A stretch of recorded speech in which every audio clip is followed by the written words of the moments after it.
السلام علیکم ورحمۃ اللہ وبرکاتہ۔ تقلید کی شرعی حیثیت پارٹ نمبر 13۔ تقلید سے اسوہ رسول صلی اللہ علیہ وسلم کو نامکمل قرار دینے کی ناکام کوشش ہوتی ہے۔ مثالیں ملاحظہ ہوں۔ مثال نمبر 1، بارش والے دن مؤذن حیا علی الصلاح حیا علی الفلاح کے کلمات نہیں کہے گا، ان کی جگہ کہے گا الصلاۃ فی الرحال یا الصلاۃ فی رحالکم یا الصلاۃ فی الرحال کہے گا۔ سیدنا عبداللہ بن عباس رضی اللہ عنہما نے بارش کے دن اپنے مؤذن سے کہا، جب آپ اشہد ان محمد رسول اللہ کہیں تو حی علی الصلاۃ نہ کہیں، بلکہ صلاۃ فی بیوتکم کہیں۔ لوگوں کو یہ نئی بات معلوم ہوئی تو فرمایا، یہ کام تو جو مجھ سے بہتر تھے انہوں نے کیا ہے۔ درست کہ جمعہ واجب ہے، لیکن میں آپ کو مشقت اور حرج میں ڈالنا ناپسند کرتا ہوں کہ آپ کیچڑ اور پھسلن میں چل کر جائیں۔ صحیح البخاری حدیث 901، صحیح المسلم حدیث 699۔ یہ سنت رسول ہے جس کی ممانعت حنفی مقلدین پیش ہیں۔ علامہ عبدالحی لکھنوی حنفی رحمۃ اللہ علیہ المتوفیٰ 1304 ہجری لکھتے ہیں، الصلاۃ فی رحال کے الفاظ اذان سے خارج ہیں۔ ہمارے حنفی اصحاب کے مطابق تو اذان میں یہ کلمات ممنوع ہیں، لیکن یہ رسول اللہ صلی اللہ علیہ وسلم اور اصحاب رسول صلی اللہ علیہ وسلم سے ثابت ہیں۔ سیدنا عبداللہ بن عباس رضی اللہ عنہما کی روایت بخاری اور ابو داؤد وغیرہ میں ہے، اس سے اذان میں کلام کے جواز کا استنباط کرنے والے خطا پر ہیں، کیونکہ اذان میں یہ زیادت اپنے مقام میں ثابت ہے، گویا اس کی صورت الصلاۃ خیر من النوم کی زیادت والی ہے۔ التعلیق للممجد جلد 1 صفحہ 555۔ مثال نمبر 2، شروع نماز میں رفع یدین کرتے وقت انگوٹھے کے ساتھ کانوں کی لو تک مس کرنا، چھونا نبی کریم صلی اللہ علیہ وسلم کے صحابہ، تابعین، تابعین یا کسی بھی ثقہ امام سے ثابت نہیں، بلکہ بہت بات کی ایجاد ہے۔ ویسے تو حنفی مقلدین کو رفع یدین سے چڑ ہے، وہ رکوع کے جاتے رکوع سے سر اٹھاتے اور دوسری رکعت سے اٹھتے وقت رفع یدین کے قائل نہیں ہے، شروع والا رفع یدین بھی خلاف سنت کرتے ہیں، سو اس سنت سے قطعی محروم ہے۔ فقہ حنفی کی معتبر کتابوں میں لکھا ہے، ہاتھ کانوں تک اٹھائیں گا، انگوٹھے کانوں کی لو کو چھوئیں گے اور انگلیاں کانوں کے اوپر تک جائیں گی۔ فتاوی قاضی خان جلد 1 صفحہ 41۔ دوسری کتاب میں ہے، انگوٹھے کانوں کی لو چھوئیں گے۔ رد المختار جلد 1 صفحہ 74۔ تکبیرات عیدین کے بارے میں علامہ شامی حنفی لکھتے ہیں، ہاتھ اس طور سے اٹھائے گا کہ انگوٹھے کانوں کی لو کو چھو رہے ہوں۔ فتاوی شامی جلد 1 صفحہ 617۔ ایک کتاب میں ہے، انگوٹھوں سے کانوں کی لو چھوئے گا۔ شرح الوقایہ جلد 1 صفحہ 143۔ مزید ملاحظہ فرمائیں۔ صاحب ہدایہ نے بھی مختارات النوازل میں ذکر کیا ہے کہ انگوٹھے کانوں کی لو چھوئیں۔ گو ہستانی نے جامع الرموز میں نظم کے حوالے سے ذکر کیا ہے کہ انگوٹھوں کو کانوں کی لو کے برابر کرنا مسنون ہے۔ ظاہر الاصول میں لکھا ہے کہ کانوں کے برابر ہونے چاہیے۔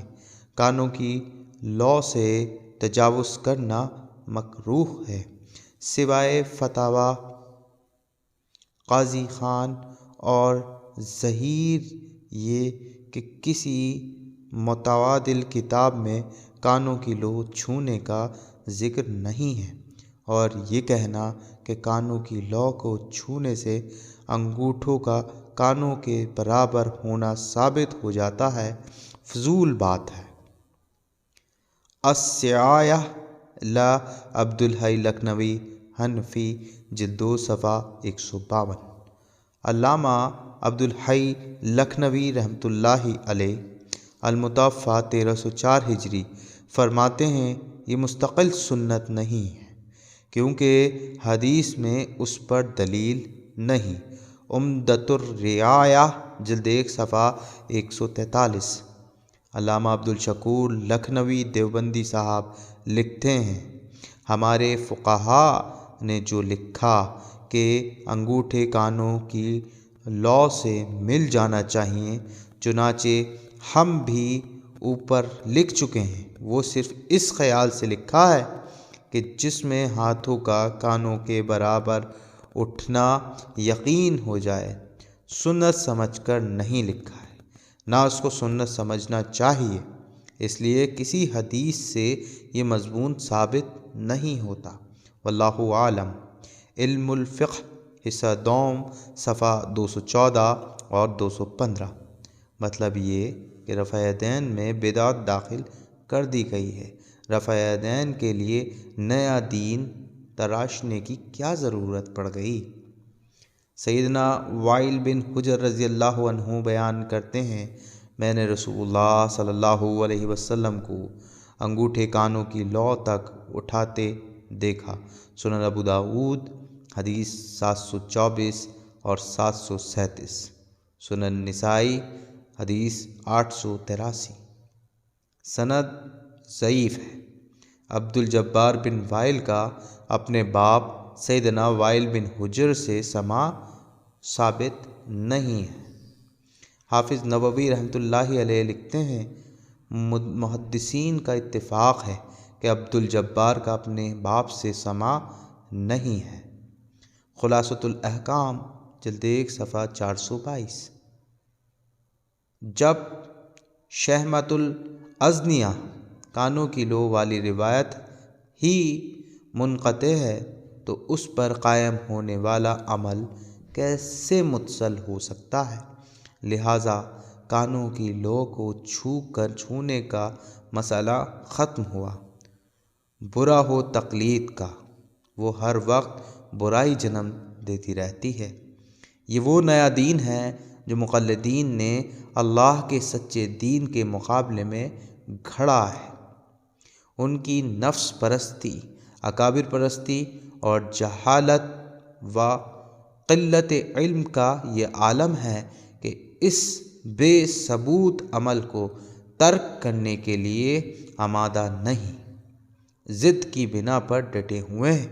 کوئی ہے جو اس بے ثبوت عمل کو ترک کر دے؟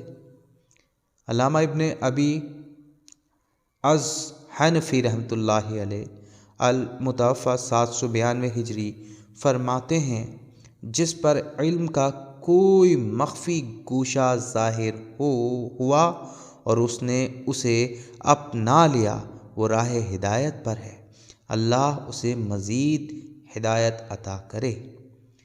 التنبیہ علی مشکاۃ الہدایہ جلد 2 صفحہ 543۔ سیدنا انس بن مالک رضی اللہ عنہ بیان کرتے ہیں میں نے رسول اللہ صلی اللہ علیہ وسلم کو دیکھا کہ آپ نے انگوٹھے کانوں تک اٹھائے۔ سنن دارقطنی جلد 1 صفحہ 345، المستدرک للحاکم جلد 1 صفحہ 266، الکبرۃ البیہقی جلد 2 صفحہ 99۔ اس کی بھی سند ضعیف ہے۔ وجہ ملاحظہ فرمائیں۔ وجہ نمبر 1، علا بن اسماعیل عطار مجہول ہے، اسے حافظ حجر نے مجہول کہا ہے، التلخیص الحبیر جلد 1 صفحہ 271 میں۔ وجہ نمبر 2، حفص بن غیاث کا عنعنہ ہے، مطلب مدلس ہے، اس کی حدیث کو ابو حاتم نے منکر کہا ہے، علل الحدیث جلد 1 صفحہ 188۔ سیدنا براء رضی اللہ عنہ والی حدیث بھی ضعیف ہے، یزید بن ابی زیاد ضعیف و مدلس ہے۔ فائدہ، کئی احادیث میں ثابت ہے کہ نبی کریم صلی اللہ علیہ وسلم ہاتھ کندھوں کے برابر اٹھاتے تھے، جیسا کہ سیدنا ابو حمید سعدی رضی اللہ عنہ وغیرہ بیان کرتے ہیں۔ علامہ علی بن ابی بکر مرغیانی حنفی المتوفیٰ 593 ہجری لکھتے ہیں، کندھوں کے برابر جتنی روایت ہیں سب حالت عذر پر محمول ہیں۔ الہدایہ جلد 1 صفحہ 99۔ اس تعویل کے رد میں علامہ عینی حنفی المتوفیٰ 855 لکھتے ہیں، ان احادیث کے جواب میں ایسے تکلفات کی کوئی ضرورت نہیں۔ البنایہ شرح ہدایہ جلد 2 صفحہ 172۔ شارح ہدایہ ابن حمام حنفی المتوفیٰ 861 ہجری لکھتے ہیں، حق یہ ہے کہ ان احادیث سے معارضہ نہیں کرنا چاہیے، جیسا کہ میں نے بیان کر دیا ہے، لہٰذا تعارض دور کرنے کے لیے ایسی تعویلیں کرنے کی چنداں ضرورت نہیں۔ فتح القدیر جلد 1 صفحہ 282۔